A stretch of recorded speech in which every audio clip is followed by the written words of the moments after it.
People were so blinded by the commercial possibilities of this that they began to miss the transformational nature of it. If there is a new tool on the horizon, if there is a new capability for humans to use, if there is new knowledge, if there is a new idea, you should play around with it. You should take it. You should run with it. And you should steal it. Like if a bad person is using it, use it too. The biggest mistake I think revolutions make is that they think that they are not tied to the lessons learned by generations of former revolutionaries.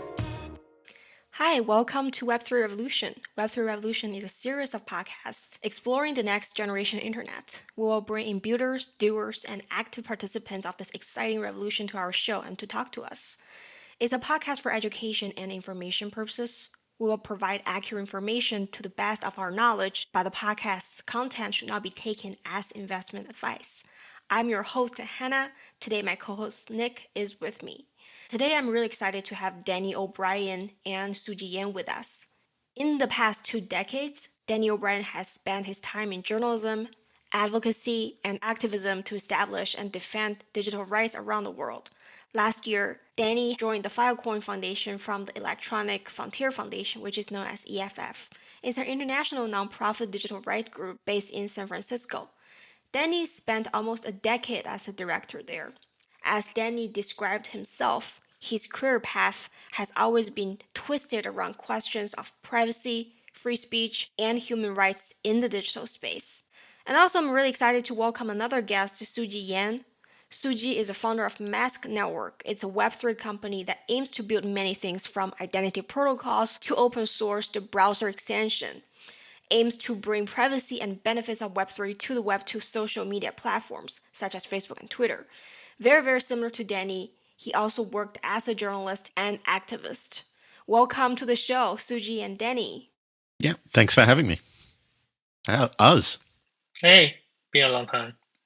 Thank you for coming. I really do appreciate it. Hannah, do you want to start with one of your questions and we can kind of ping pong back and forth? Yeah, absolutely. So it's been almost 26 years since John Perry Barlow published the Declaration of Independence of Cyberspace. I know this text is really important to both of you. And that manifesto has one core message, which is the governments do not and cannot govern the internet because technologically it can't, and from a lot of moral costs it can't. So the main thing John Perry Barlow was declaring was that cyberspace is naturally immune to sovereignty and always will be. However, fast forward to 2022, we live in this era of surveillance, we live in this era of China's Great Firewall, and living within so many walls built by the tech giants. I believe Danny and Suji, you all been, claiming about this many times in different occasions. And Danny, so the question is basically to you. Your Twitter profile has a very interesting statement saying, "They stole our revolution, now we're stealing it back." And this echoes so much with the theme of our podcast we're doing today. Can you elaborate on this? And do you still stand by John Perry Barlow's declaration as much today as in the 90s? Well, I always think, so just to give some context, John Perry Barlow was one of the co-founders of the Electronic Frontier Foundation, where I worked for many years, and I grew to know him. But when he wrote that, which is like 1997, did you? 1996. Yeah. I was in the United Kingdom, so I was watching this kind of activity in the United States from afar. And it's a strangely US-centric document, partly because it was written in response to the US Congress passing a law that attempted to introduce US government mandated censorship of the whole of the fledgling internet. So if that had... Communication Decency Act, is that the one? Yeah, it was part of the Telecommunications Act, and it was just sort of inserted. So it was a particular moment, and I think John Perry would agree that when he was writing this, it was a call to arms rather than a description of like what what was going to play out. You have to like give a vision about what you're aiming towards, particularly when it's under threat. And, there's a bit of bluster there too, right? You have to go, you're not going to be able to touch us, even though the whole point, of course, is to raise enough action so that the thing that is threatening you can be successfully challenged, which it was in the courts, and it was found to be a violation of the First Amendment in the United States. So first of all, it's not kind of like, oh yeah, this is going to totally go our way. It was we are going to push back against this because this is what we believe is the possibility in this space. And so the downside of it is, I guess, in my little motto, which is they stole our revolution, now we're stealing it back, which was actually coined a year later. And that was referring to, I think, the parallel thing that was emerging. It's always the case that you have these big aspirations about creating a better world, and then, it always gets sullied or something goes awry, and you kind of have to re-rally the troops, right? You have to go, okay, we lost that battle, but we're still the people bearing the torch. And for me, that was actually, to be honest, kind of watching that spirit being taken over by maybe corporations, but maybe more kind of like what we're seeing in the Web3 space now, which is that people were so blinded by the commercial possibilities of this that they began to miss the transformational nature of it. So that's how the two fit in. Like John Perry was kind of going, there is a revolution. And I was a year later, much younger, going, and this revolution isn't panning out as well as we thought, so maybe it's time to start another revolution.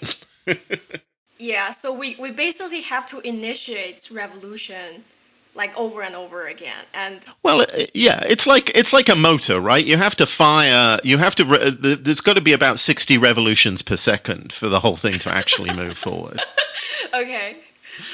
Yeah, I mean, Suji, if you want to add any comments on it, I know you were born in 1996. That's a year when the Declaration was written and sent to the first mail list by John Perry.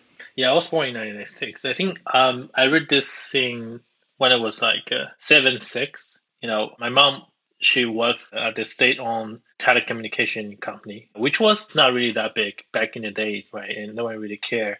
She was part of the army, the Chinese army, and then she got some skills too. I don't know, programming, decoding, and then retired you don't really have a job to do, right? You just go to some telecommunication, mostly it's owned by state corporation, and it was not really a big job.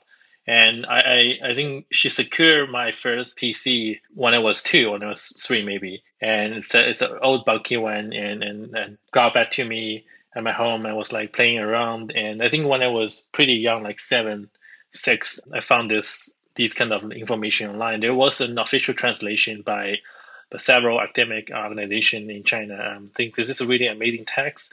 We're just going to translate that, and it's quite safe to translate that because obviously, John, he mentioned all major power in the statement. Not only U.S., China, everyone, every major power potentially going to threat the freedom of thing. Then John wrote the name of these governments in the statement, right? So it's quite safe for anyone to say, hey, we express the idea, we discuss and translate, because it's shit posting on everyone, which makes it very safe, right? Later on, I was mainly involved in open source and in journalism after my high school, and really not really that into this Declaration of Independence. I always know this thing exists as an academic text, right? And I was aware of this thing for many years. I even know there was EFF. I donate my $10, $15 backs through my Bitcoin to their website. I know there's ACLU. I know there's many other organizations fighting for this thing. Right until I graduated from high school and really get into this so-called Silicon Valley style hot pot. When I was in state, all my friend was like, hey, I got a new idea. We're just gonna start a new company, and they got funded by VC. And it was also the crazy time for the most of the Chinese startup, right? For the Web2. I just naturally feel there's something wrong. That's one thing. And second thing is, from my journalist perspective, I just feel like it's not leading us to something better. It's actually leading to something worse, right? And personally, I found many other interesting things during that time. I found like writing and journalism is very interesting. I also found like Bitcoin and other like random technologies also very interesting. So that's how I get into this business, this Web3 related business right now. But I think it's all very related to cypherpunk and to John's Declaration of Independence of Cyberspace. It's all related, but it really took a long time. And I think, unfortunately, this generation, like my generation, when people jump into the no matter crypto or open source or whatever terminology they're using, they are actually not really thinking about that revolution. They're thinking about something else. Right? That's unfortunately true. That's just my feeling. Yeah. Yeah, and I think to add into that, there's always been this peak and trough. There's a cyclical nature to when journalism is up and when it's down, when there's censorship and when people are able to kind of reclaim certain free speech rights and try to fight back. I'm very interested to hear from both of you. Are you optimistic about that we are in a peak period for trying to reclaim some of those rights, or do you think this is kind of not as good a time as it might seem? For me, it's about injecting money into these efforts, and that's something that's been a big part of Danny's job, so I'd love to hear his response on that. Yeah, I don't really feel like there are like peak moments, right? I think of it as windows of opportunity, right? And I also think that it's a mistake to think that there needs to be a big action. Like timing in many ways is more important than numbers or ability or whatever, right? I think that sometimes there's just a little thing that you can do, a little nudge, and you can really change the scope of everything. And sometimes that's a sort of rhetorical nudge, like John Perry, right? That was definitely the moment to do that thing. And, he wrote it and sent it off to a mailing list.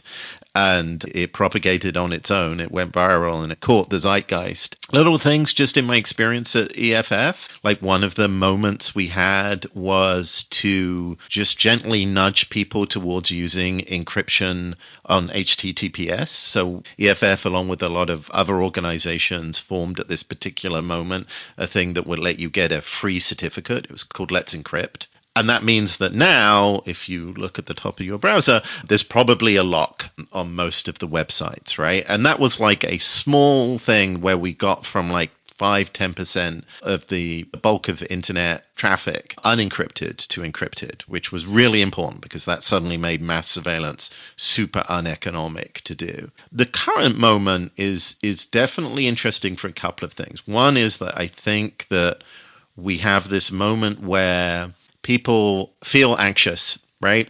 People don't like what's going on with the internet. And so they're looking for something better. So that's people in general, right? I don't think they can often verbalize what it is that's going on. And people have lots of theories, but there is an emotion there. There is a dissatisfaction.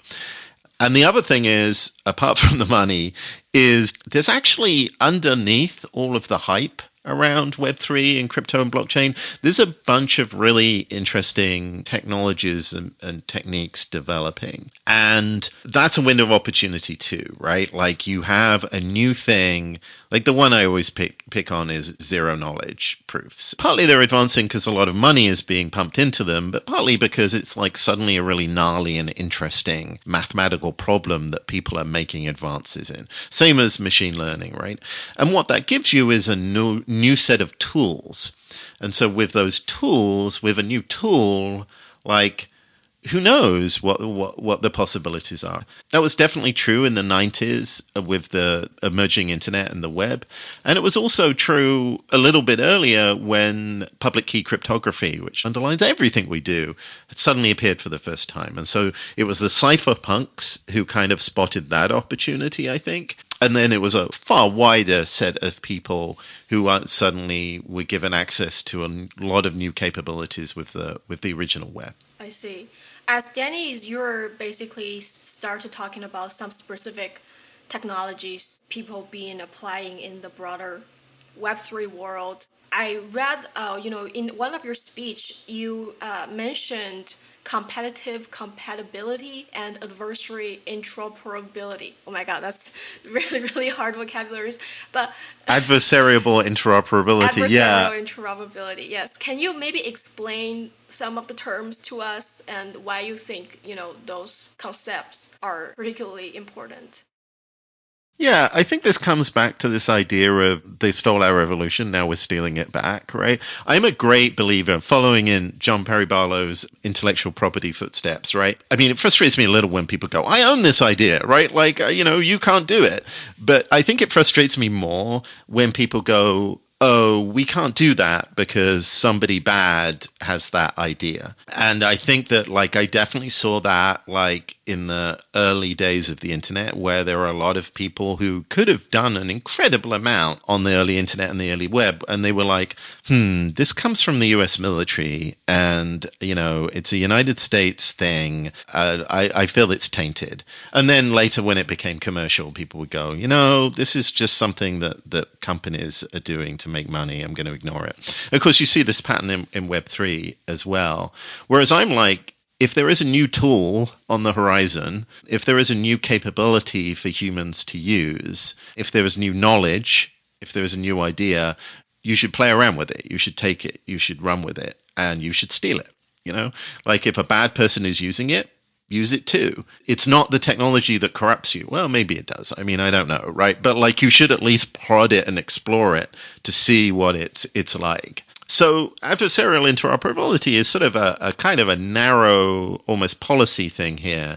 But if you know about net neutrality, it kind of sits in that same space of, oh, we've had to come up with this incredibly clumsy term to describe this thing that is new in the world. And basically, it means that when somebody builds something and it's kind of designed so that you can't mess with it or fiddle with it or do something for your own purposes, like Street finds its own use for things, kind of cyberpunky kind of way, you should still mess around with it, right? Like if you're not like trying to destroy it and you're just trying to like use it for your own purposes, then you should be able to do that, right? And a couple of examples to make this a little bit clearer. When I go to YouTube, right, there's no YouTube download button. But the truth is my computer downloads the video, right? That little bar at the bottom where it goes, and it kind of hopefully goes ahead of your pointer so the whole thing doesn't stutter. That's it downloading it. It's storing it on my computer now. And there's no technical difference between that appearing on YouTube and me storing that to watch it later, right? It's the same thing. And there are plenty of pieces of software called YouTube Download. There's a few others that give you that capability because it's on your computer, right? Like you should be able to do, they gave it to you, right? Like that was the deal and you should be able to do something with it. And the alternative is like locking down your computer or like having people arrested because they did the wrong thing, the thing that YouTube didn't want them to do. So there are ways in which you can have interoperability between systems where it's sort of a permission that you're granted, right? A good example here is an RSS feed, right? So somebody puts up a blog, there's an RSS feed, you can take that data and you can play around with it. And then there are situations where they didn't give you an RSS feed, so you can't do that kind of thing, but you can make your own, right? Like I could take a blog that doesn't have an RSS feed and I can munge it and turn it into something else. And then there are situations where they really don't want you to do anything with it, right? And a good example of that is Facebook, right? I should be able to take the feed that is being given me by Facebook and rearrange it the way I want, right? Like get rid of the algorithmic rubbish, right? Block the ads, like pick my actual friends and make them a priority and list them. And again, all that data is being given to me. If you try and sell a product that does that on Facebook, they will come after you. That's not right. Like I should be able to do that in the comfort of my home. Somebody else should be able to do that because they can produce something that's better than Facebook.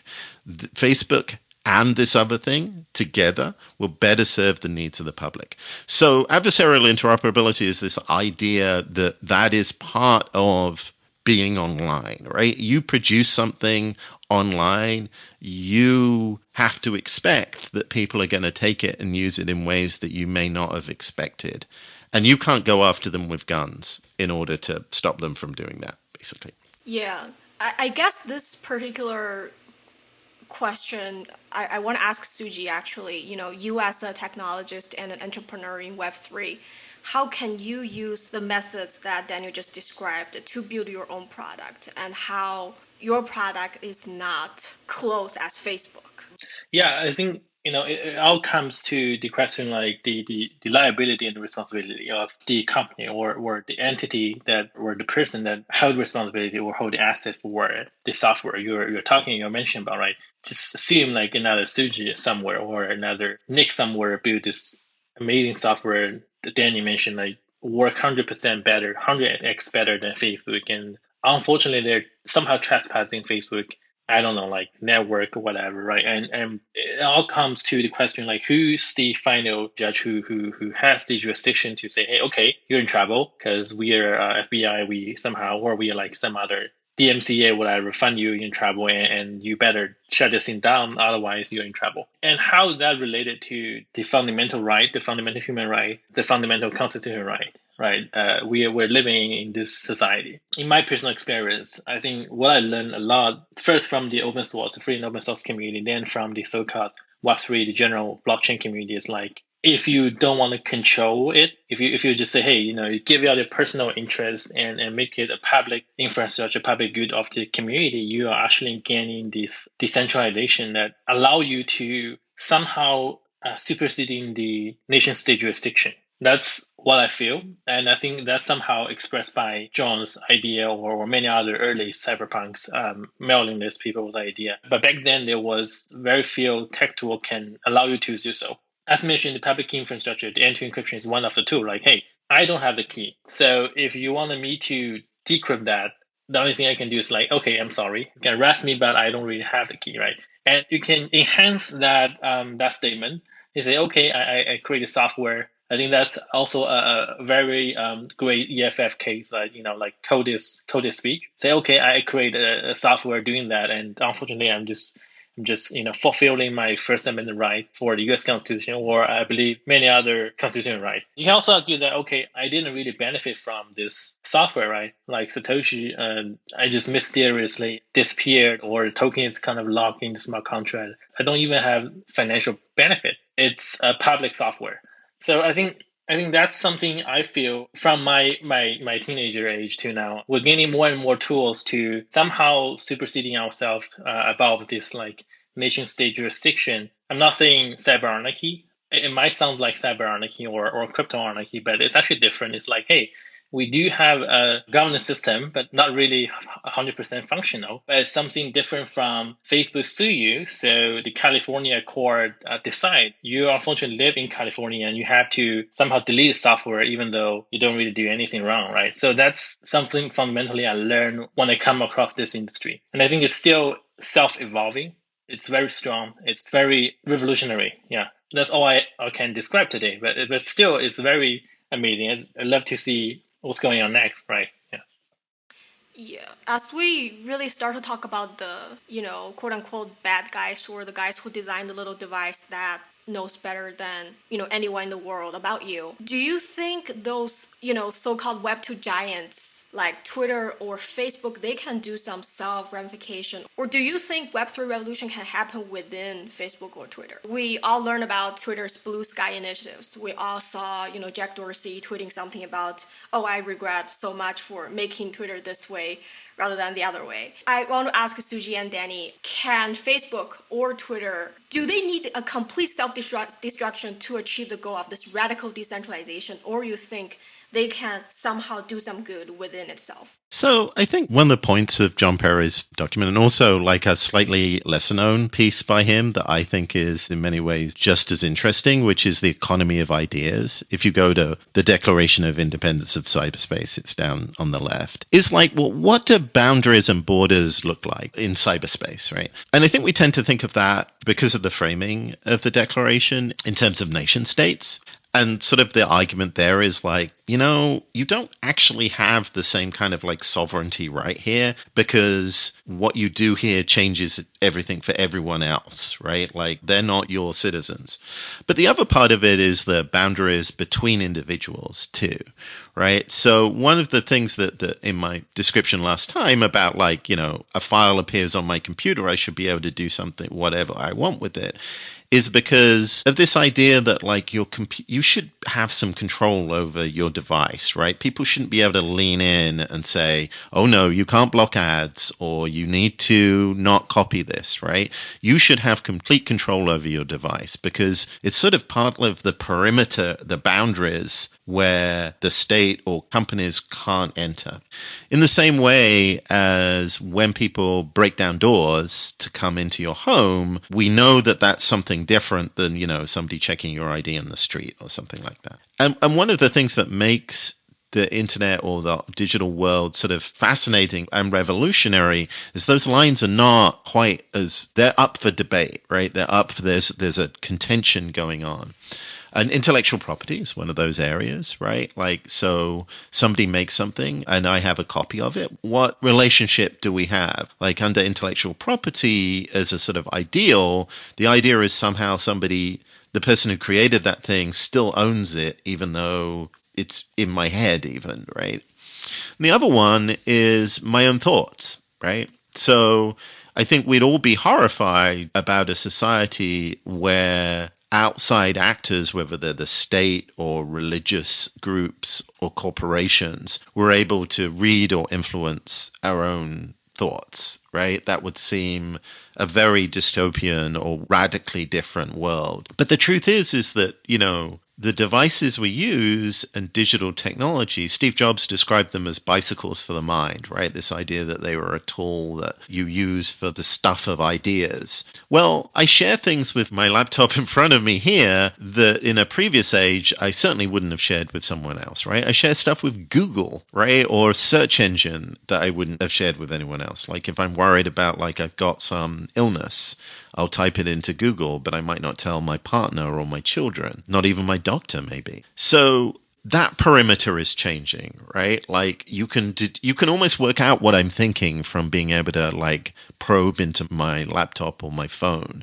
So we have to kind of expand out that defense, that line of defenses, particularly as these devices become more and more, closely integrated with our minds, right? It's like from, Elon Musk's Neuralink or whatever to really just the relationship I have with my phone. It's always there. It's always like listening. It knows stuff about me and it's learning stuff about me. Yeah, there was a guy called Robert Owen. I'm not sure whether you guys, I think Danny, you might heard of this guy from history book, but this podcast is facing the English speaking audience, right? So I suggest everyone just Google Robert Owen. He found this community called New Harmony. I can't record the exact date, but he was regarded as one of the earliest utopian socialist thinker. And all his money he was a super large capitalist and industrialized. I don't know what he did back in the days, but he's from UK and most of his money also from, his factory, his industry and investment, and he moved to New Harmony. He actually bought a huge land and really negotiate with the state government and local government, whatever, and say, okay, dude, this is heaven I'm building. Okay, the end of story, he spent all his money when he's almost dying and then this thing fell, right? And the reason I'm telling this story is first time when I was in the journalism community, in the journalism industry, when I was doing reporting, was doing some sensitive materials, people recommend me like Signal. I heard of that for a while and I was pretty early as their user. And then one day I asked around, say, hey, dude, I heard they're kind of supported by a guy and I just want to know why this group of people are supporting them. And then it was really early day of Signal, right? And then one of my cypherpunk friend tell me, hey, Ring Acton, he sold WhatsApp to Zuckerberg and he feel regretted, so he's spending money to support Signal. And obviously the other friend, he's English native speaker. So I asked him, have you ever heard of Robert Owen? You should Google his story. I'm not saying Signal is gonna fail, but I just say without their crypto or without their blockchain idea, it's called mobile coin, or without Telegram's, Telegram Open Network TON token idea, they're suffering from a short of cash flow, and eventually it will be the same thing as Robert Owen. Everyone should read his story. It's the early utopian attempt in the United States and in the world. And one more another thing I learned from Bitcoin and Ethereum is honestly I don't think the early member they're 100% right. Some guys are just idiots, or they just earn the money and they run away. But at least also is something I learned from the Free Software Foundation. These kind of guys, they're self-sustainable, right? They're self-sustaining. They're not saying we're counting on a single guy. He's super rich because he sold his company to Putin or Zuckerberg. And unfortunately, Telegram and Signal, they both got the money from the other two guys I mentioned just because they sold the previous company, right? That's something I want to comment on. Like Jack Dorsey don't really have an option. He either choose to be like today or he's like another random punk guy in San Francisco, right?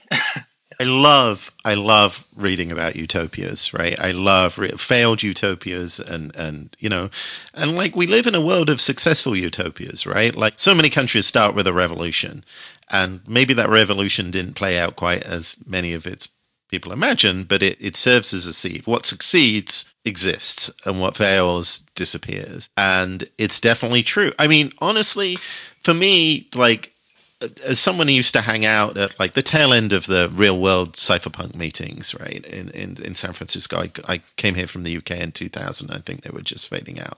But I knew a lot of the basics of what became Bitcoin and the blockchain, right? The elements were not very new. But the combination was new. And one of the things that made the Bitcoin super interesting was all the incentives were aligned to create and maintain this public good, this immutable ledger. I think the key thing is you would normally have to like find some money to pay someone to maintain something like that, or pay the people who were soliciting it. And like, of course, it makes its own money, which is kind of weird. But like the main thing is that it's very hard to stop, as I guess people who want it to now are beginning to realize. So there's definitely an element of that, right? Like you have to build the thing that will persist. There's something sincere in that people who founded a lot of these companies actually come from the value systems that I think inspire a lot of other people. I'm pretty sure that, Jack Dorsey read the Declaration of Independence of Cyberspace at some point, right? I don't know about Mark Zuckerberg, but these things are culturally common, right? And in particular, I don't even think you need to read that to have played around with the internet and thought those ideas for yourself, right? It went viral because it spoke to something that people recognized just using the technology. Oh my God, suddenly I can speak to everyone. Suddenly stopping me from being able to speak to everyone, or at least, offer to speak to everyone, was an imposition. So I do think there's some values that come out of that. And maybe it's totally okay for somebody to go, everything I did sucked and like I want to put money into this.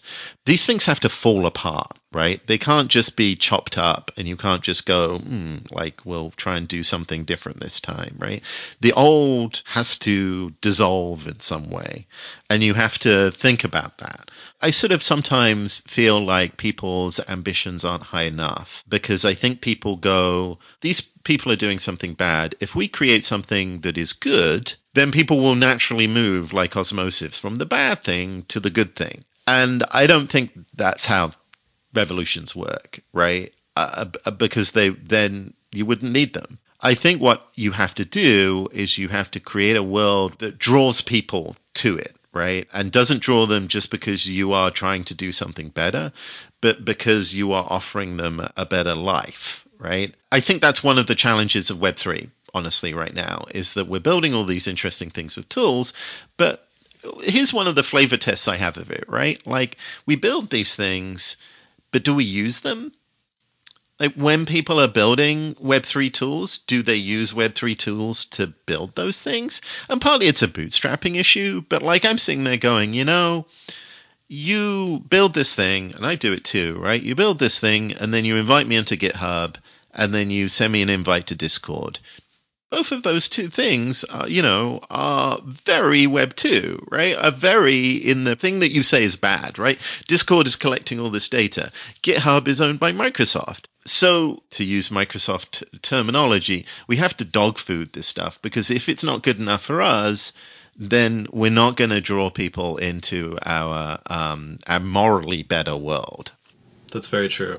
I feel very lucky that you're saying this, because I was going to say something very similar. And I think it points out something that's key here. There are all these promises that are coming out of this Web3 experiment, and it is a big window of opportunity, I think partly because people are disenfranchised, and also because there's a lot of money coming into the space, and people are kind of able to do things that I think would have been very difficult to do maybe 10 years ago.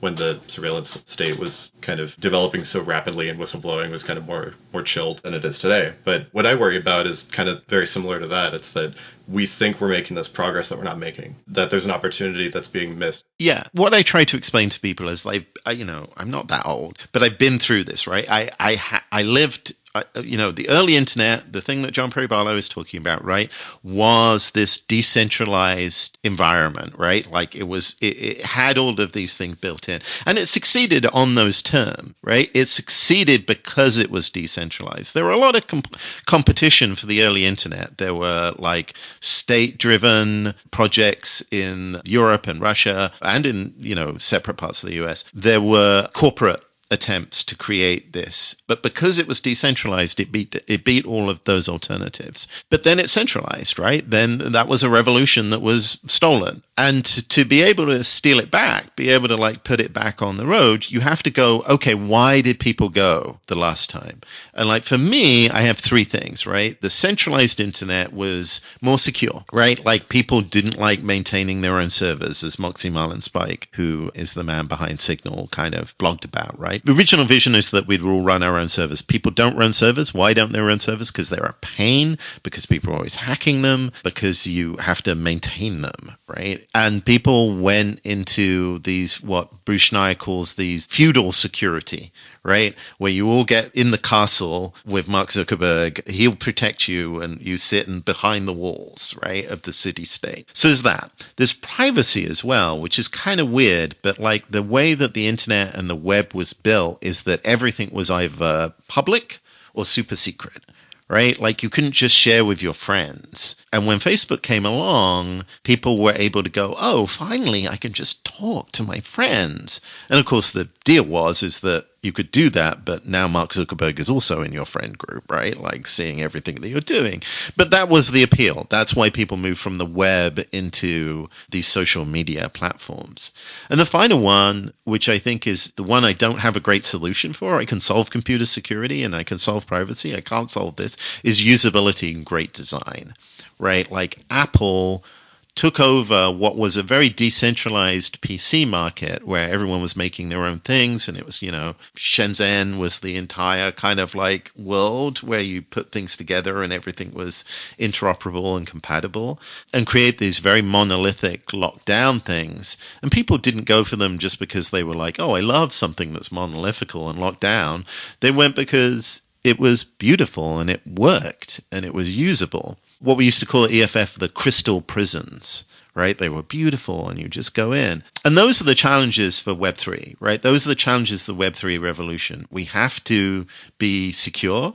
We have to have some kind of identity and privacy between groups, and we have to be beautiful and usable. I mean, it sounds weird, right? But we have a huge incentive on the first two, because if we're not secure, then everybody's just going to be rug pulled for the rest of time, right? We have millions riding on being secure. So I think we're going to at least try and get this right.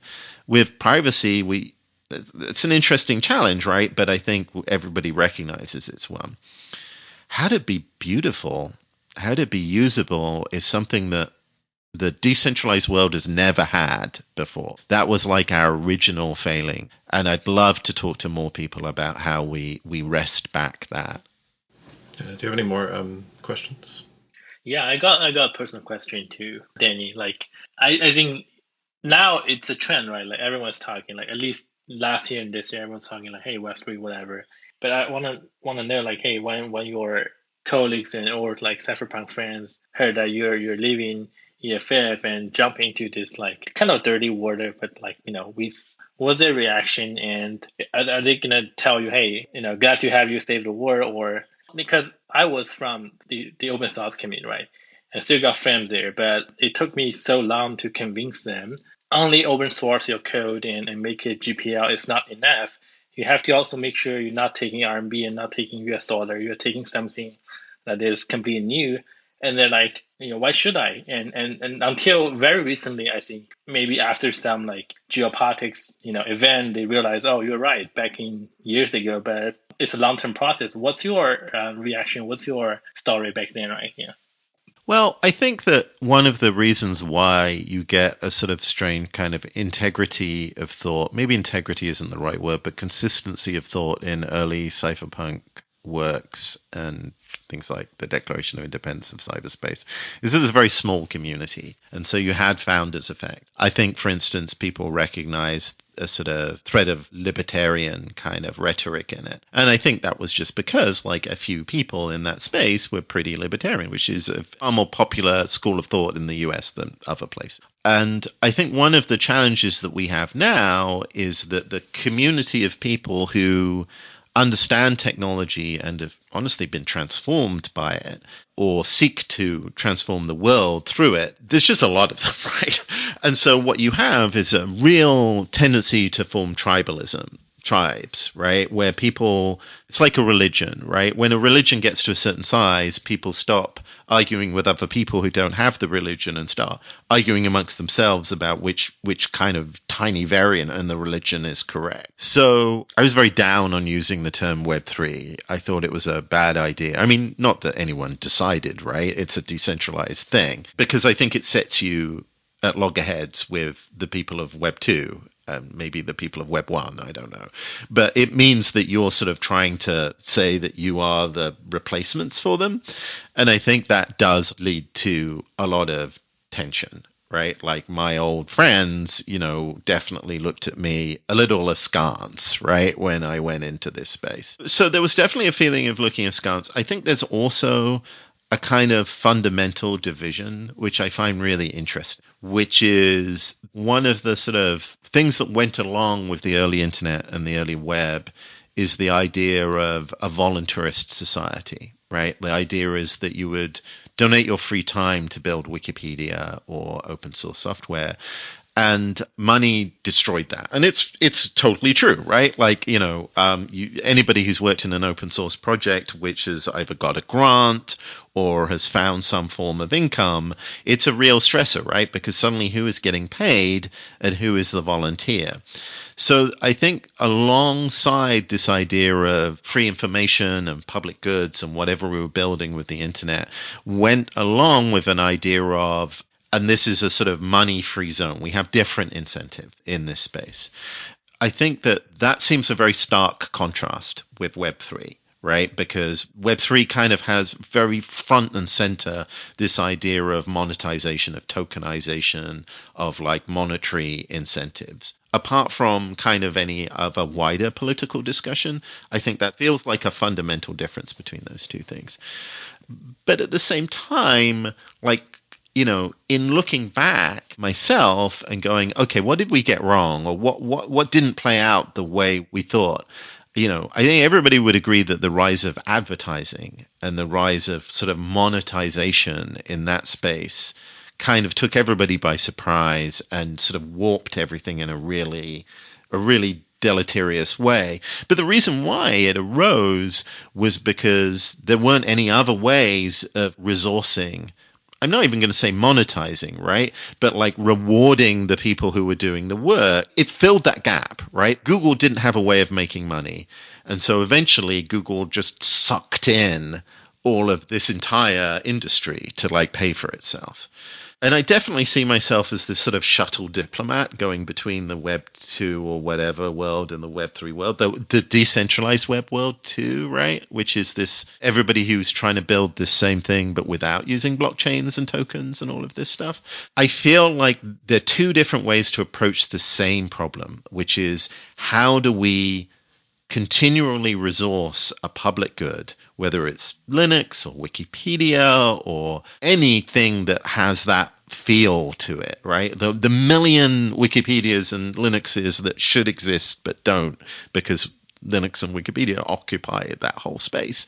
How do we resource those correctly? And how do we not just depend on the kindness of strangers, right? How do we not just rely on people who maybe earn enough money in the rest of their lives to do this out of love or obsession? And so I think there's a huge amount of commonality, again, because you just look and everybody's drawing from the same inspirations. Everyone's drawing from this idea that we can build a better world with this decentralized platform that is outside the state and outside of commerce. It's somewhere else.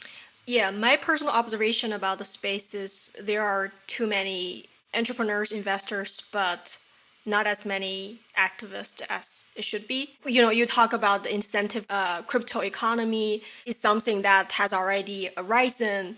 And this crypto economics is definitely can able to align many different agents and actors and organizations. So back to the ideological standpoints, how do you... Can I just throw in something, a thought for that though? So I think that like this is another thing where you sort of like when you're building your new utopia or your new harmony, whatever, like one of the fallacies that I think people fall into is the rule that, okay, we'll only have good people in it. Bad people will come in, but we'll spot them and we'll throw them out. And like that never happens, right? Bad people are pretty clever about like getting into systems, and also good people turn bad when they have power. And I think like successful networks and successful whatever we're trying to build here, it isn't so much about like excluding bad people as sort of getting bad people to do good things almost through bad motives, right? What you see in a lot of these areas of Web3 is this thing where like you have people like coming in for the basest of motivations, right? Like they just want to make money or whatever. And the challenge is, well, how do you make their base motivations produce a good thing? I think like bad people are an opportunity, not a danger in some ways. But how do you align those people to do the right things? Yeah, I mean, your question exactly. I'm sorry for interrupting because that was exactly the question. I think you're totally right. You cannot judge people for delving into speculation because there's a ton of money there, right? But how do you make, as you said, make good things out of this? Oh, how do we fix it? Suji will know. I don't know. I always I agree with your feudalism, like Zuckerberg's castle, feudal privacy or whatever. Like you give out like your whatever to that kingdom, Facebook kingdom, and you actually own a lot. You're gonna lose a lot if you want to move out. Right? If you dare to go back to the Linux, control line command, you become a geeky again. You lose all your friends, right? You lose your girlfriend, whatever. That's a curse, right? But get better friends. Yeah, that's a curse. But I think right now the whole trend is like we call this Eldorado feudalism, and we kind of add a free market on top of it. It's a Wild West capitalism happening, and from historical perspective, it's not really all good. It's honestly, it's like more than halfly bad, right? The early version of capitalism, it's the reason of many disaster and many historical disaster happen in our real life, and likely the cyberspace can went through the same revolution. But this time, this so-called privacy, this so-called encryption, this so-called personal sovereignty, individual sovereignty revolution is partnered together with the cyberspace capitalism revolution, and they kind of form a union, cast their will in this token economy, Ponzi, whatever game.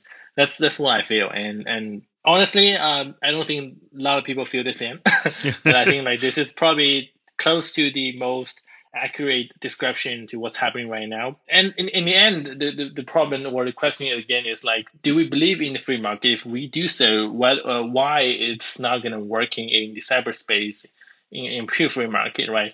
And then if we do believe in some kind of governance system, like what we have in the real life, we do have governance intervene in the free market, try to make everything better.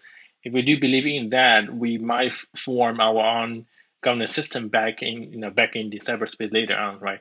But before that process, it's likely to have a lot of capital flow in, flow out, and global market like the European, China, and China and US before you really form a UN, right? That's my feeling.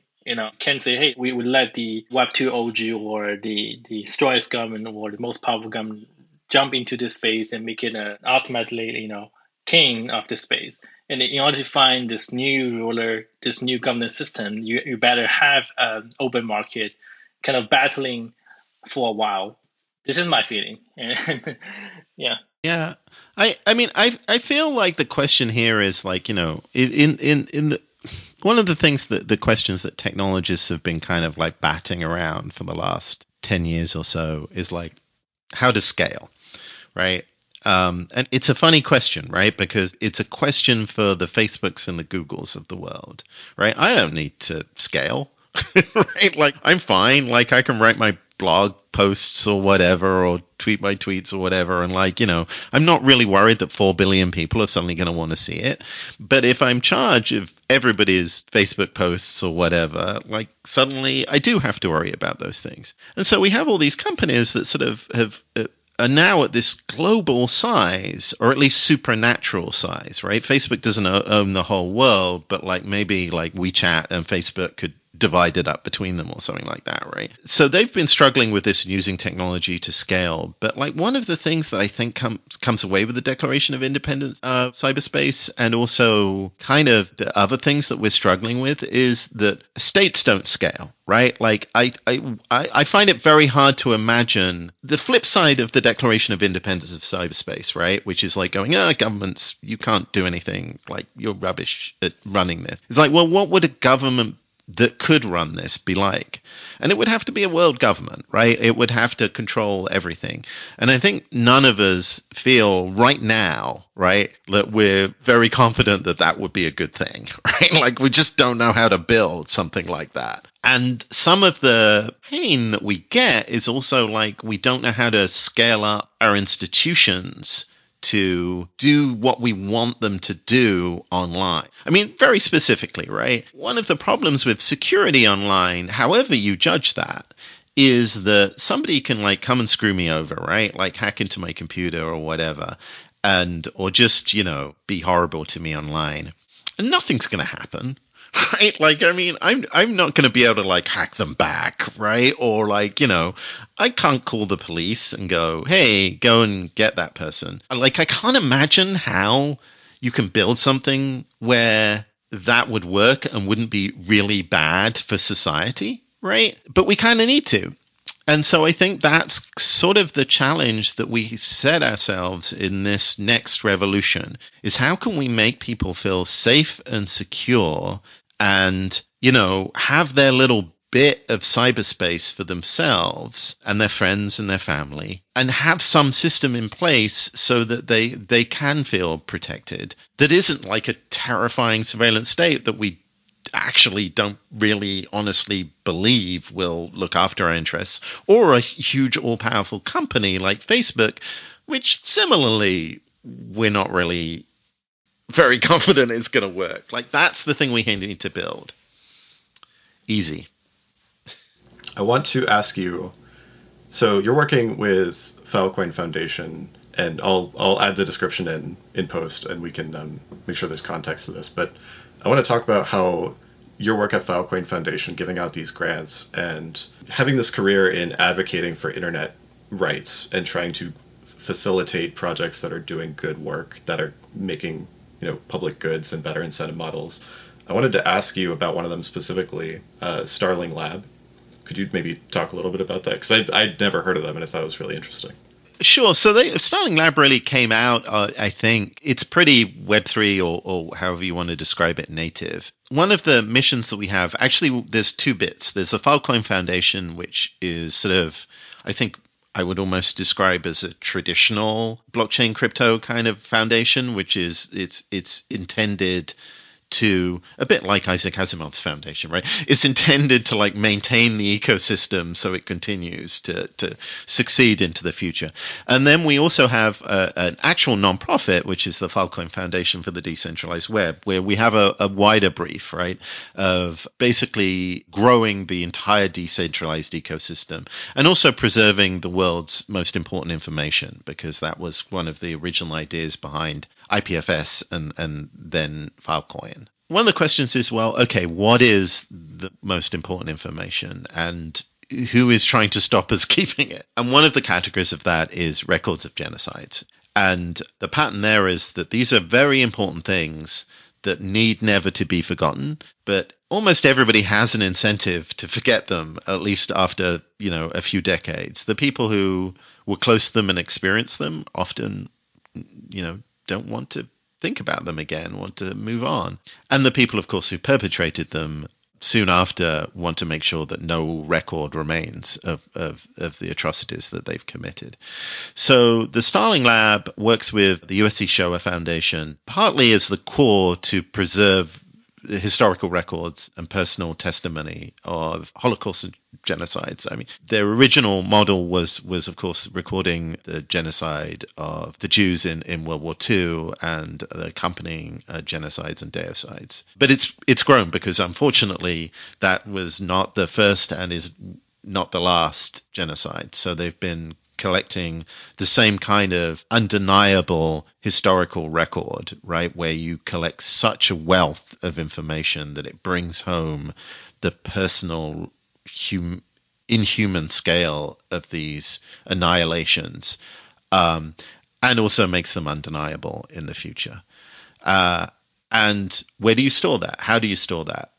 How do you make sure that that's not forgotten? We're storing it on the Filecoin network because it's partly engineered to enable that kind of data to be stored for the long term in that incentive model, which means that, you know, people wanting to make money suddenly find themselves also as a side effect of that preserving the record of the world's most important information. And a lot of our work is kind of in those areas. We've also supported, for instance, the Internet Archive, which amazingly still drives me crazy, right? Like, is really the only organization, and it's a nonprofit, that is scrabbling to preserve the web as it changes and grows. Because as all of you know, something that was up on the internet 6 months ago that you may love, right? Or you've bookmarked carefully, or you've sent a link to someone else, or you've saved, can evaporate. And if it wasn't for the Internet Archive, a small team working out of San Francisco, most of the early internet and last month's web would have just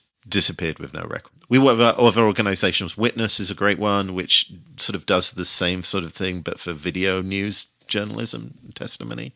And we're continuing to kind of find places where we have some really exciting new ones coming up, but I'm not sure whether this podcast will come out in time. But we have some new ones where we're not only just preserving stuff that is already digital, but kind of sucking in the analog world into cyberspace, so we can keep it here as well as keep it safe in the physical world.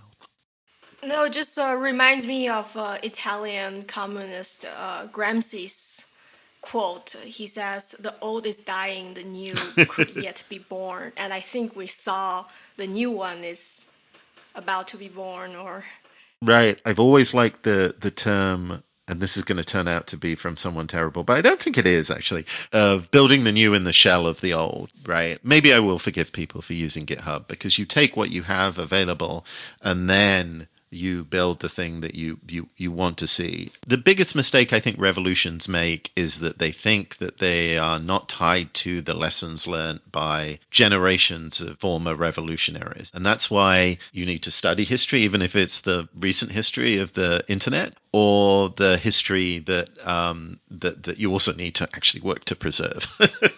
Like the big problem in the digital world is if you don't work to defend it, not only does the thing you're trying to build on evaporate, but you lose history. Like, history gets rewritten and erased in front of you. And that's, again, the task we've taken on. These books don't just stay in libraries and, you know, preserve themselves. The revolution is we have to constantly preserve the knowledge of the past as we go into the future. Thank you. Do Suji or Hana have anything to add?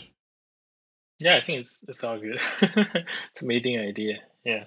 thank you so much. Thank you for both of you coming to the show. And we will be linking all the relevant information to the show notes if you're interested in. Follow Suji or Danny on Twitter or check out their projects. We will be present the reference. Thank you so much today. Thank you for your time, Danny and Suji. Thank you.